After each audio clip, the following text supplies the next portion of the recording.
Welcome to the Michigan Man Podcast on Wolverine Sports Radio, a member of the V Sporto Network, and in partnership with SB Nation's Maize and Brew, for Wolverine fans from coast to coast. Go Blue, and welcome to the show. I'm your host, Mike Fitzpatrick. With us on our Game Day segment to open the month of June is the angel of the big house, beat writer Angelique Chengelis from the Detroit News. Before that, a few of my thoughts to get us going. As most of you know, we are on our summer schedule of 2 shows a month until August when camp begins. My mom passed away in early May, so I took some time away to be with the family, attend her funeral, so that's why we didn't have a show in the month of May. But now we're back and ready to get going on June. This is what I call the time of limbo on the Michigan sports scene. Other than recruiting, all is quiet for Jim Harbaugh and his team. That will change when we get into July and Big Ten Media Days, and it is not that far away, 7 weeks to be exact. Softball was knocked out of the NCAA tournament in Washington last week. One bad inning did them in, and baseball gets underway this Friday in the Notre Dame regional of the NCAA tournament. So the best of luck to Coach Eric Bakich and his team. My guest today says she has no idea what to expect this fall from Jim Harbaugh and his team. She says the schedule looks very difficult, and as of right now, she sees a 500 season or at best 7 wins, and we hope she's wrong.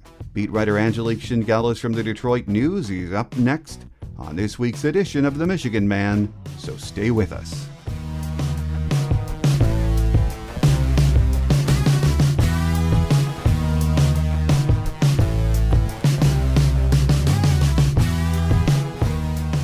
Here with us on the show today, after I think about 6 months since we last talked during football season, is Angelique Chengelis from the Detroit News. Always great to have you on the show with us, Angelique. Thanks, Mike. I appreciate it. This is a nice break. I've been doing a lot of back-breaking yard work, so this is way more fun. I hear you. Same here. It's actually great to be outside, and as we just mentioned a few minutes ago off air, we're sort of in that limbo time of year. Yes, we have softball, we have baseball, but football, we're just starting to get ramped up for that. But I wanted to start with some softball talk, Michigan softball. You know, this year's team, I thought we had the pitching to make a longer run, you know, with Megan Bobian, Alex Storako, 2 of the best in the country.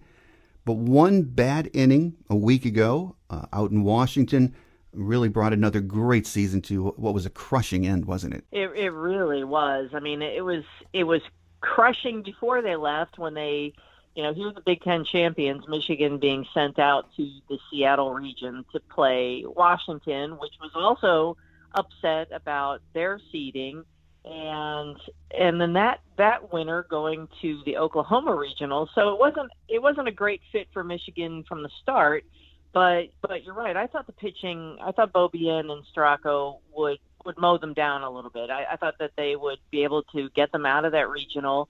And but you know, Washington had a great pitcher too, and in Gabby Plain, and she was terrific. And the way Hutch talked about her after the series was like, you know, they hadn't seen a pitcher like that, and that goes back to the issue that Hutch brought up about, you know, not playing a non-conference schedule, not being able to see anybody but Big Ten pitchers, and not seeing what these really good teams throw at you, literally. And I think it all accumulated in that series and that moment, and you know, they couldn't get it done. But you're right, that one bad inning, and poof, they were because they had the momentum that game. Mm-hmm. But I don't know if you felt that way, Mike, watching it. But I'm like, well, okay, I know they have the lead, but this is not safe. I mean, they just Washington was too much. I know the Big Ten played the conference-only schedule. There was a lot of talk when the seeding took place. Most of the other teams in the tournament had more out-of-league games in March. And that really did impact the seeding in this year's tournament and even how many Big Ten teams got in, didn't it? It did, and I had a chance to, I emailed him just for the heck of it to see, and I did not think he would get back to me, the chair of the softball selection committee. And he did. He's the athletic director at North Dakota State, and he got back to me, and we talked about a lot of the different teams in the tournament, and of course Michigan being sent west. And, he said it, but didn't say it. But he did say that not having, having more to compare Michigan to and the Big Ten teams to, Minnesota and Northwestern, not having that bigger schedule with the non-conference. And he said it was, normally it's comparing apples to apples, and this year it was comparing apples to grapefruits. And Hutch's issue going into this, because I think she suspected this would be the issue, is she looked at the volleyball seeding and was impressed that so many Big Ten teams got into the tournament.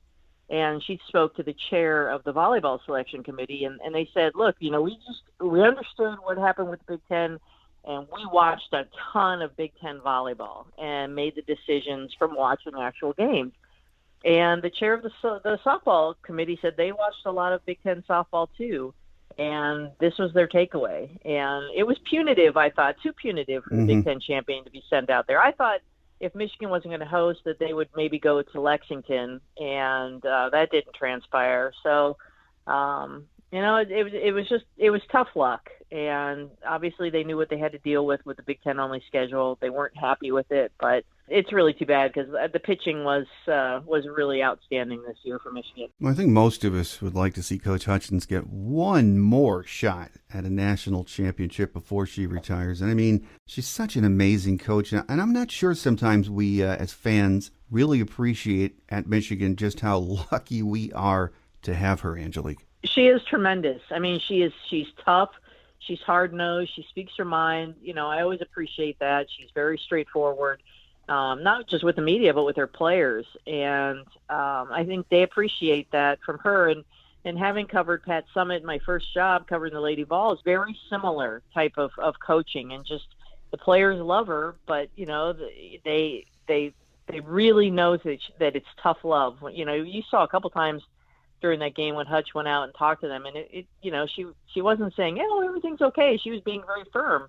I think it was with Megan Bobian and telling her what she needed to hear at that moment. And, they came close. What was it, 2015? And that was heartbreaking for them. They had such a great player, that Sierra Romero, kind of the Charles Woodson. You have that one player who really takes you to that next level. And, it would be, I think it would be truly fitting for Hutch to have one more run, at least one more run at a national championship. She's got to find the bats, though. She's got to get better hitting. Absolutely. I mean, I hate to say waste good pitching, but a lot of the season that is what happened. But it's a very young team. Alex Storako will be back. But because of the extra year granted by the NCAA, others could come back, like Megan Bobian. Have you heard anything about her or who else might take that extra year? How's that decided? Is that Coach Hutchins that makes that decision? Well, it's a conversation between the player and the coach. And when I talked to Megan a few weeks ago, I kept saying, so you're coming back, right? And I was just kidding. She's like, we'll see. And then I mentioned it again later, and she said, we'll see. I mean, she's already enrolled in graduate school at Michigan. And I said, Megan, I mean, it seems kind of convenient that you're in graduate school at Michigan and you could still play. And my hunch is that she will be back. And I think there are already a couple players in the transfer portal. I think of the other players coming back, I don't know of anybody else yet coming back for that additional year. But Bobian would be absolutely key. And if they get her, I think that bodes well for next season for sure. Oh, absolutely. So with Megan, it's unfinished business. She's from my hometown. Went to my little grade school, St. Charles in Newport. That right? Yeah. Wow. So I'm a little partial to Megan, but I mean, she already has her degree in biomedical engineering. And she calls herself a nerd, and she's a Star Wars fan. I'm a Star Wars fan. So inevitably, whenever we talk, we end up talking about Star Wars. So much for talking about softball. We go for the real guts of the conversation is Star Wars. But yeah, she's extremely bright. And she's an extremely good pitcher too. So I hope she's back. I'd like to, she's fun to cover, and she's definitely fun to watch when she's pitching. She's great. I hope she's back too, but we'll just give it a little time and see what happens. Well, let's move on to football, which is really, as we said, skipping over baseball. Well, Mike, we don't care about baseball. I am glad that Michigan, which was on the bubble in baseball, got in. And I guess just like softball, that was sort of the same case with not many Big Ten teams got in, did they? No, 3. I didn't mean to make you turn the conversation to baseball. But Okay. The selection show was this week, and only 3 got in, and Michigan was one of the last 4 in. So, Bakich had similar comments to Hutch, just that none of the Big Ten baseball coaches wanted to play a conference-only schedule, and they knew that this is what would happen, and it did. So, I mean, they're in the Notre Dame regional. That should be interesting. Central Michigan is there. Notre Dame's upset. They thought they would be in the top 8 seeds, and they won the ACC by, I think, 4.5 games. So the Irish are upset, and here you got 2 Michigan teams going there. So at least crowd-wise and stuff, you get a lot of representation, I would imagine, from CMU and Michigan fans at the South Bend regional. So at least they're not flying across the country. Yeah. But he likes this team a lot. He really does. He said it's the most low-maintenance team he's ever coached. So whatever that means, he seemed to think that was a really good thing. Well, we'll keep an eye on them. Baseball and softball seems to be the same to me. If Lady Luck is on your side and you get hot, just the fact that you got in is the most important thing. That's exactly right. And he said, the one thing I thought was interesting, he said, this team hasn't gotten hot yet. Going back to 2019, look how hot that team got when it mattered most. So I think that's what he's banking on here. So I guess we'll find out soon enough, starting on Friday. Okay, now I'll stop interrupting you, Mike. No, that is just fine. Let's talk about football. On the football scene, though, we had sad news last week. Lori Carr passed away, the wife of Coach Lloyd Carr. So very sad situation. I just wanted to mention that too. Yeah, really. She was a really terrific woman, and very shy, but very funny, and just she would do this. I sort of wrote about it, but I didn't want to make it about me. But I just remember one time in particular, and this happened multiple times. Lloyd Carr liked to talk. I mean, he's the only coach I know Michigan coach, who would stick around after his Monday press conference and keep talking if we wanted one-on-ones or if they're, just wanted to chit chat. He just, he was always interested in what other people were doing. And there was one time after a press conference, and I was talking to him, and we were, we're laughing about something, and she just came over, and she just starts gently tugging his sleeve and moving him along, and he's laughing and keeps talking, and she's tugging, and she just does this sort of fake eye roll, and I'm like, okay, you better go before you get in trouble. And, she was the one, she really influenced Lloyd a lot. I forget which game it was. Remember when he, at halftime, said that was the dumbest question he'd ever heard to the interviewer, and he told me that Lori called him immediately after the game in the locker room and said, "You have got to apologize." And then he just started this apology tour, and he said she just kept hammering on it. Thought that was so terrible what he did. So, they're a really good team, and it's just really sad news. But it's very nice that you mentioned that. We had some welcome news last week, though, also. A sign that life is starting to return to normal came from the athletic department when they announced the Big House should be at full capacity this year. I suppose there are still questions and still things that have to happen before we're certain of that. I know Ward Manuel and his staff had plans A, B, C, and D in place just in case, but it was welcome news, wasn't it? Oh, yeah. I mean, for sure. It just feels like, people are concerts are coming back and sporting events, and seeing the golf tournament with so many people marching behind Phil Mickelson at the PGA. They just made your heart feel good that things are coming back. And then you get this news about from Michigan athletics, and you're like, wow, because I can't even begin to tell you how weird it was last season, going to games, and initially just family members there, and then, of course, whatever the governor's order was at that point, then nobody was there. Mm-hmm. And talking to players about last season, that is something they brought up quite a bit, and not to say, that's why they played so poorly, but they do feed off the crowd. And they said it was just so, occasionally they'd see those cardboard cutouts of fans, and they said it was kind of eerie and a little weird. And it was like, gosh, these things, I kept looking at them every week and going, oh my God, I don't know if I like this. No. But yeah, I mean, it's huge news, and it'll be interesting to see. I think, I've talked to a lot of people, a lot of season ticket holders, friends of mine who just, and some of them living out of state, just saying, I'm not going to do it. I'm not going to renew. If I want to come in, I'll buy the tickets to the games I want to go to. And I've heard that a lot. And I think that was one thing about this COVID, the pandemic, and people staying at home. I thought that might be a byproduct.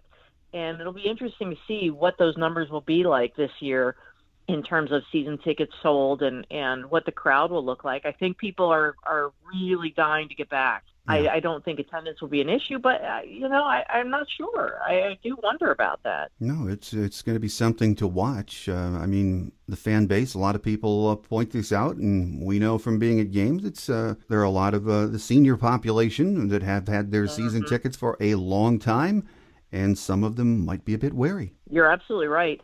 And I wasn't even thinking about that part of the demographic, but you're absolutely right.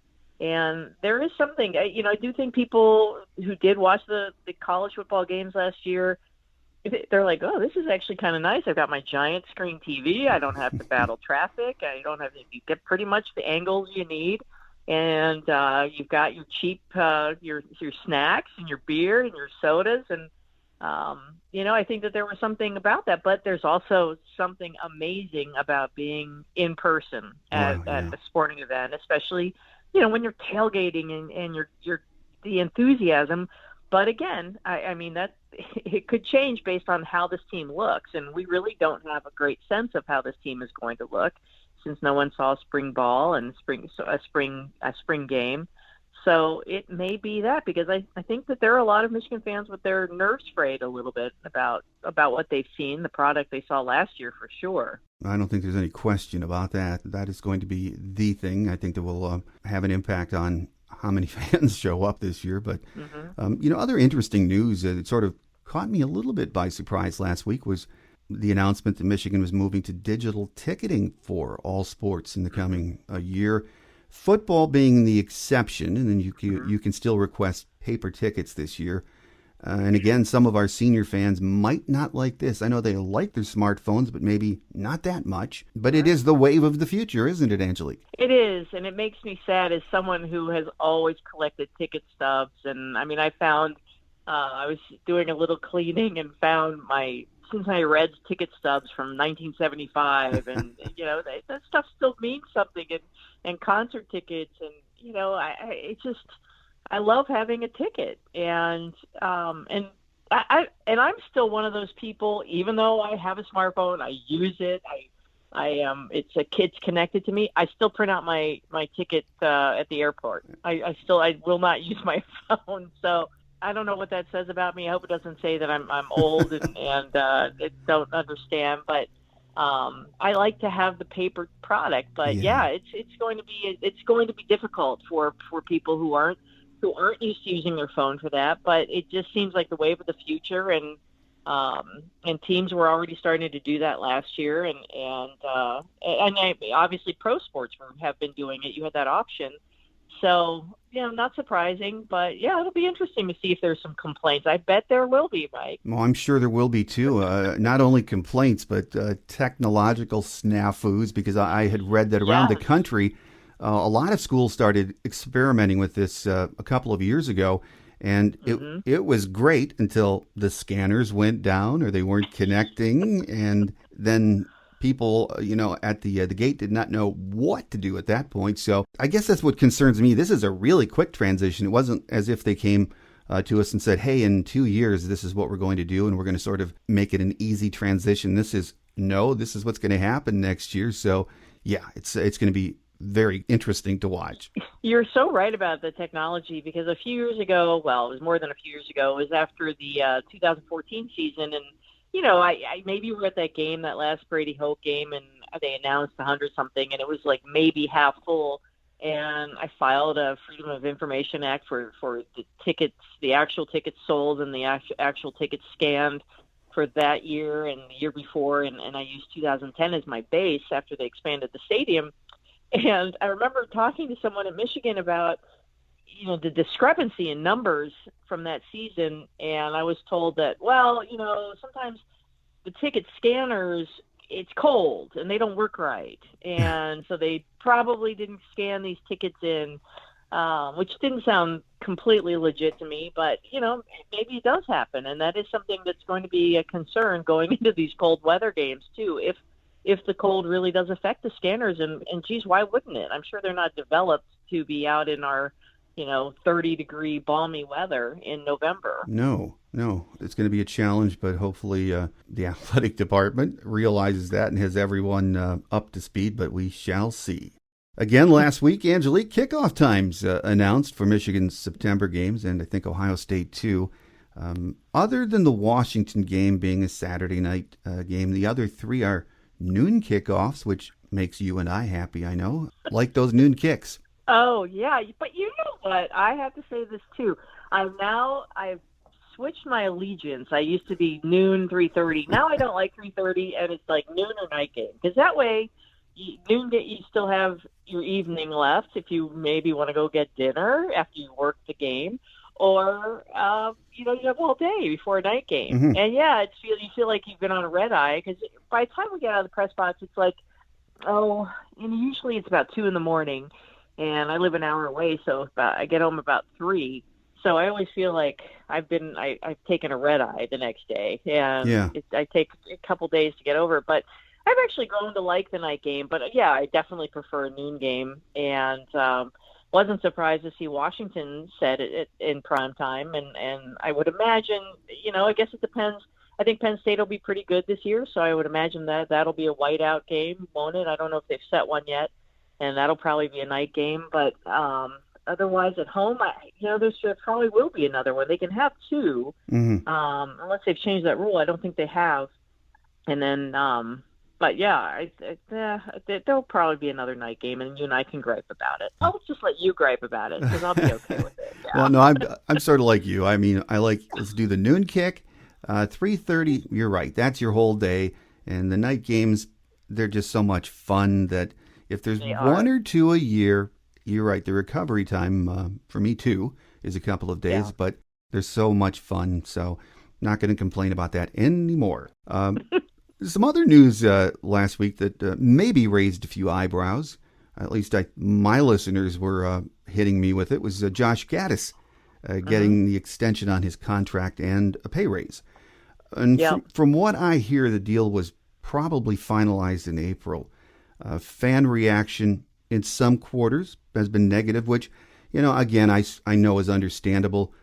Josh hasn't won over a sizable portion of this fan base yet, has he, Angelique? No, he hasn't. And I looked over the contract last week, and, it's interesting. It has the bonuses, et cetera, the incentives. And I wondered if maybe it was to bring him at the same level, approximately to Mike McDonald, the defensive coordinator. But the extension, yes, you sort of scratch your head and wondered, because his contract's up after this season, original contract. But yeah, I mean, I think it's interesting, Mike, that we don't hear. All we heard was speed and space, first year, right? He was tweeting it, hashtagging it, and now you don't even hear about it. And I really think that maybe he has the pieces now to bring that to fruition. I mean, he's got some really fast receivers and some young guys who are extremely fast and can make this offense go if it works appropriately.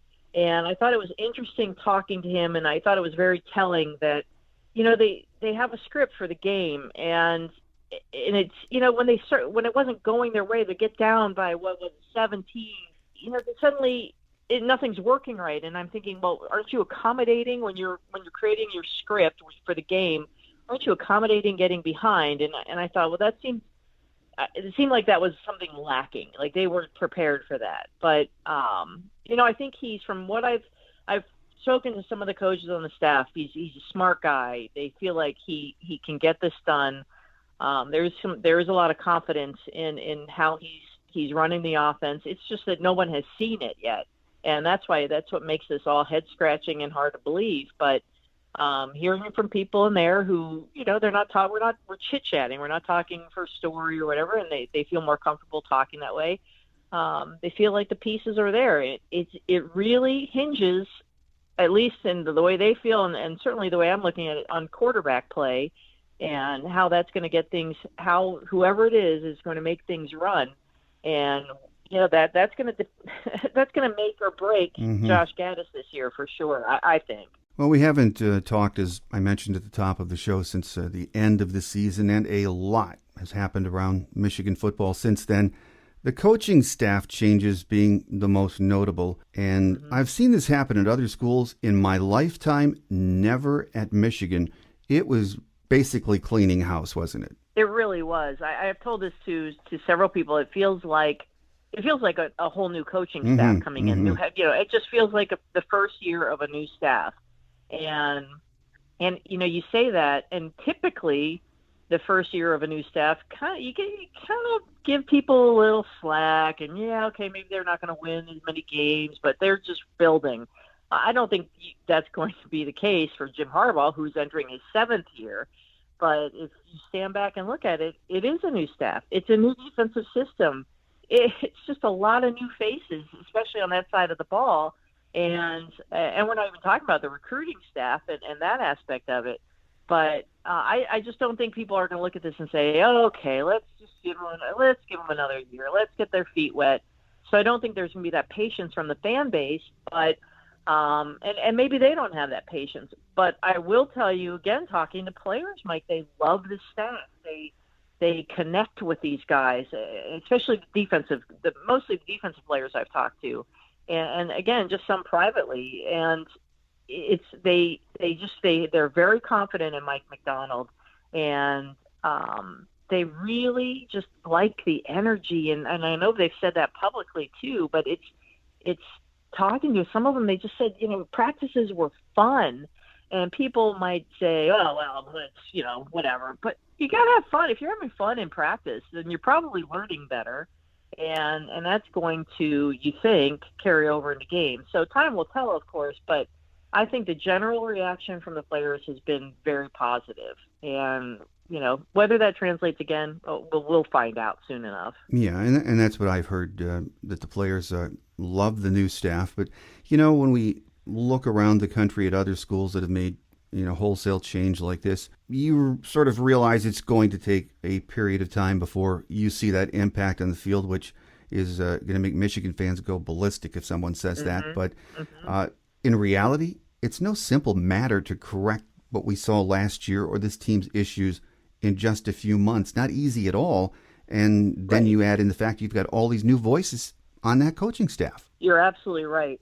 And, and I actually think, again, not having seen it, just hearing what I'm hearing, that maybe Harbaugh's finally got it right with this staff. And he's had good pieces before, but it never felt like he has an entire staff that worked well. And I think he's got it now, and he's certainly addressing recruiting and making Michigan and Detroit a focus for them in terms of recruiting.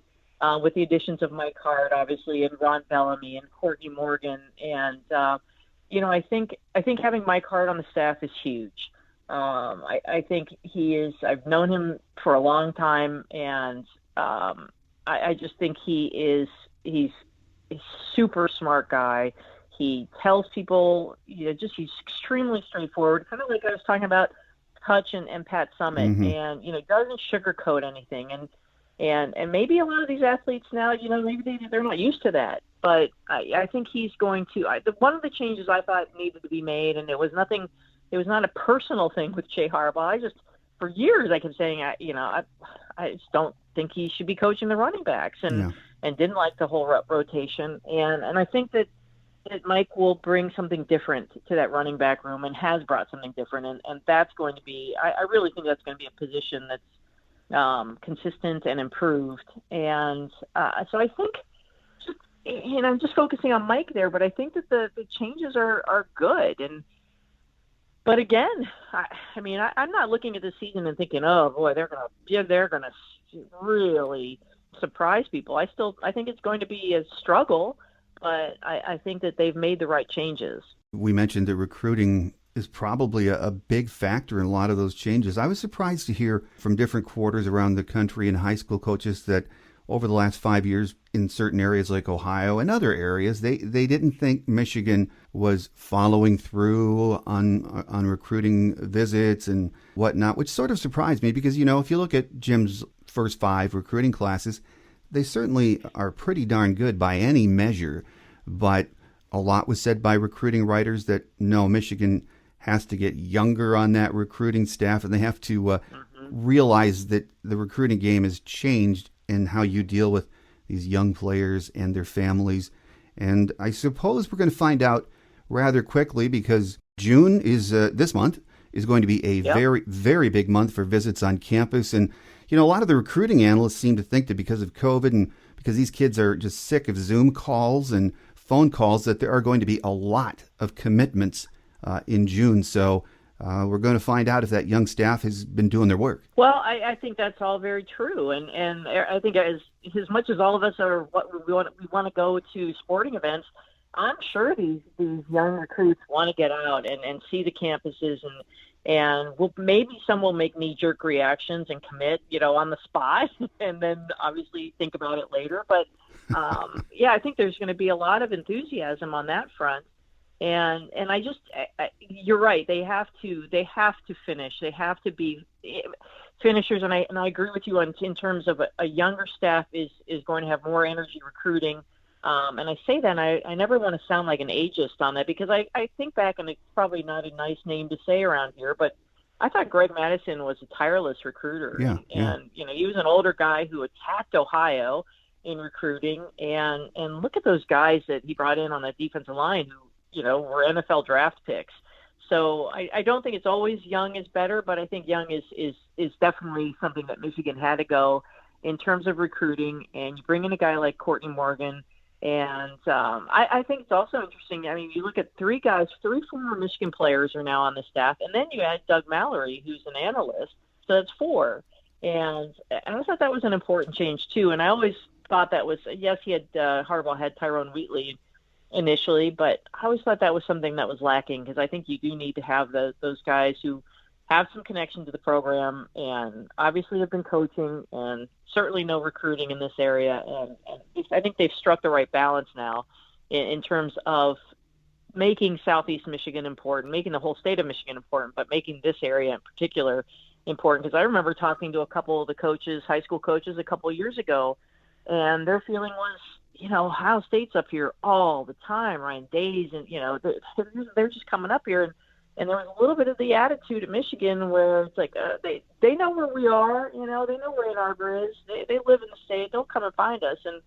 And that's just not, and that's what the high school coaches said, is that's not the approach that these kids, you can take with these kids. And especially some of these guys growing up here were beginning to think Michigan State was the stronger program because they were growing up watching that Michigan State dominance under Mark D'Antonio. Exactly. And so Michigan needed to get back in the trenches, and I think that's what they're doing now with this recruiting staff. Well, here it is, June 1st, and before you know it, the preseason magazines and websites are going to be in a frenzy about the fast approaching season. But I'm not sure about the Michigan fan base, though. Since last season, people I talk to seem to be very hesitant when we chat about the coming season. And that's understandable.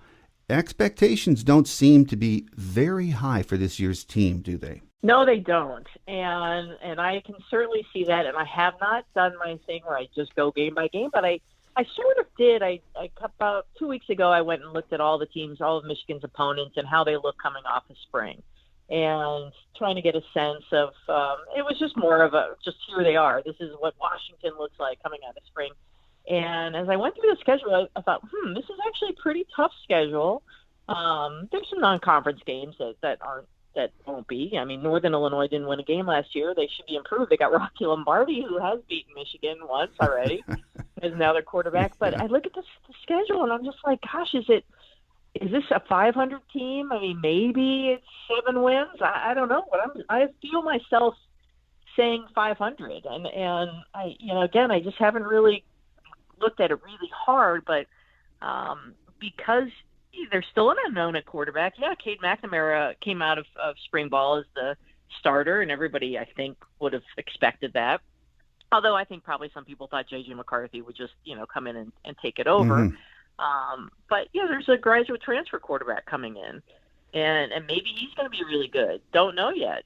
So that'll be really interesting because I think the defense is going to have its issues.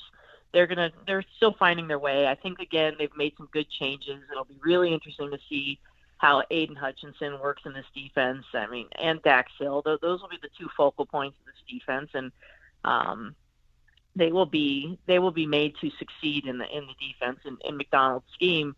But to me, and I know it's simplified because we say this all the time, it really comes down to the quarterback play, and it has been the case at Michigan really during Harbaugh's career. So I'm really, really curious to see what Alan Bowman brings, and but I really like Cade McNamara. I think he's a really good quarterback, and he's a good decision maker. And we only saw it's a very, very small sample size, but for the most part, I liked what I saw. So let's see what it looks like with I think the offensive line will be decent. I think the run game is going to be improved, and from all accounts, this is a really good group of receivers. So quarterback is key. Absolutely. Well, final question before we let you get away, Angelique, and it sort of plays off of that last question. We've had the staff turmoil and turnover, I should say, and how turmoil. That's what you're really thinking. And how last season ended.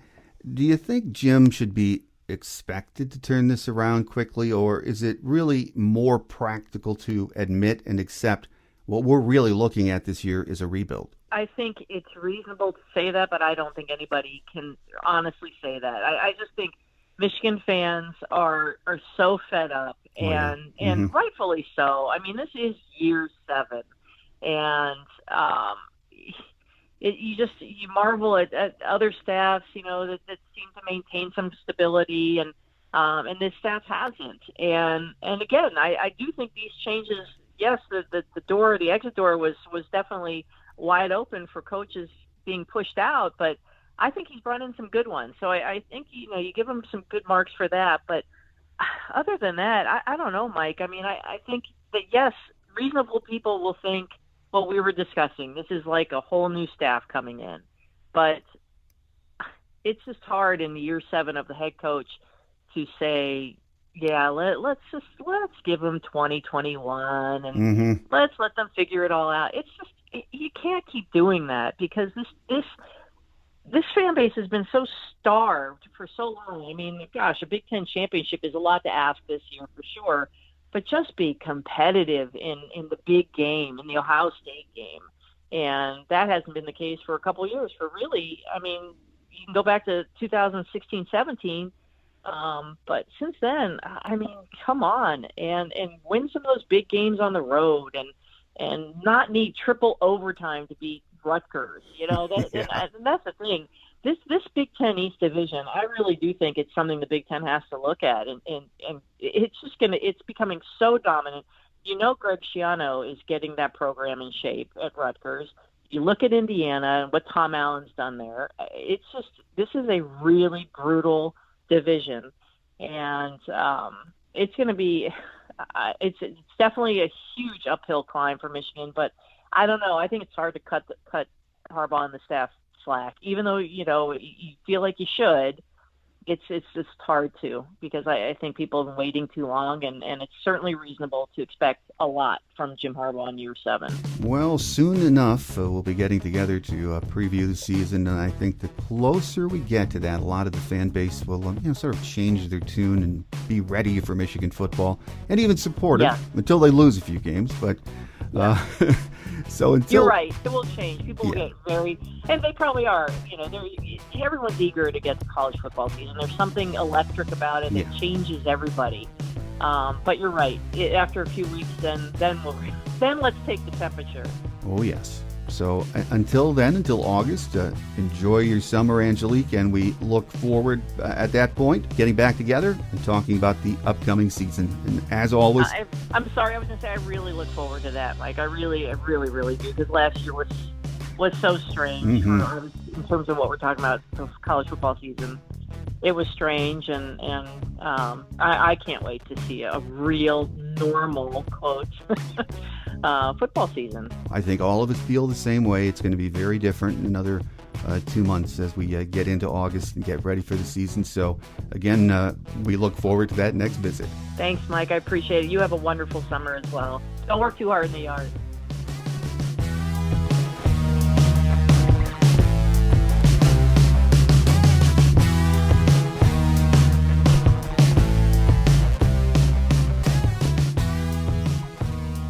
On Quick Hits today, this should be a very big recruiting month for Michigan football. For the first time in a year, kids can make official visits, and we have a ton of highly ranked prospects scheduled to visit Ann Arbor in the next couple of weeks. Most recruiting analysts think kids are tired of Zoom calls, emails, and phone conversations, and I agree with that. They are ready to visit, check things out, and make their decisions. So we will find out in the next few weeks how much of an impact these new young coaches have made on the recruiting trail. That will do it for another show. We'll be back in 2 weeks, and we will probably get one of our recruiting writers on to discuss the latest news. I'm your host, Mike Fitzpatrick. Thanks for tuning in, and make sure you tell your family and friends about the show. We would also appreciate a rating or comments on the show wherever you get your podcast from. Have a great Wolverine week, everyone. Until we meet again, take care, and as always, go blue. Thanks for joining us today on The Michigan Man, here on Wolverine Sports Radio, a member of the V Sporto Network, and in partnership with SB Nation's Maize and Brew. Our listener lines are open 24/7 for your calls at 313-263-4842. That's 313-263-4842. Or email us at themichiganmanpodcast@yahoo.com. That's themichiganmanpodcast@yahoo.com. The Michigan Man Podcast is produced at the studios of Robin Lynn Productions, Allen Park, Michigan, and is not affiliated with the University of Michigan. Go Blue!